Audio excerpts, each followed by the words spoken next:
chapitre 8 à partir du verset 1er jusqu'au verset 13. Amen. Et l'Éternel dit à Moïse, va vers Pharaon et tu lui diras, ainsi parle l'Éternel, laissez aller mon peuple afin qu'il me serve. Si tu refuses de les laisser aller, je vais frapper par les grenouilles toute l'étendue de ton pays. Les fleuves sera rempli de grenouilles. Elles monteront et elles entreront dans ta maison, dans ta chambre à coucher, et dans ton lit, dans la maison de tes serviteurs, et dans celle de ton peuple, dans tes fours, dans tes pétrins. Les grenouilles monteront sur toi, sur ton peuple, sur tous tes serviteurs. L'Éternel dit à Moïse, dit à Aaron, étends ta main avec verge sur les rivières, sur les ruisseaux et sur les étangs, et fais monter les grenouilles sur les pays d'Égypte.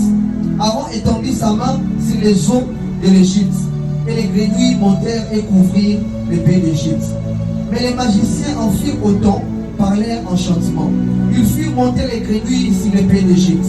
Pharaon appela Moïse et Aaron et dit, priez l'Éternel afin qu'il éloigne les grenouilles de moi et de mon peuple, et je les laisserai aller, le peuple, pour qu'il offre des sacrifices à l'Éternel. Moïse dit à Pharaon, glorifie-toi sur moi.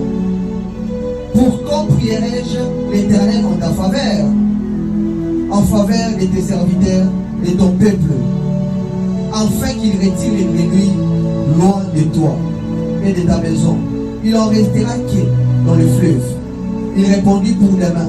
Et Moïse dit, il en sera ainsi, afin que tu saches que nul ne ressemble à l'Éternel, notre Dieu. Les grenouilles s'éloigneront de toi, de ta maison, de tes serviteurs, de ton peuple. Il n'en restera que dans le fleuve.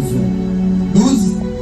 Moïse et Aaron sortirent de chez Pharaon, et Moïse cria à l'Éternel au sujet des grenouilles, dont il avait frappé Pharaon, et l'Éternel fit ce que Moïse avait demandé.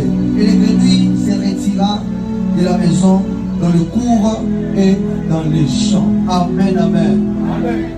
Alors là, ça va alimenter ce que nous allons donner comme l'enseignement ce soir. Amen, amen. Amen. La Bible déclare, Dieu avait un processus avec les enfants d'Israël.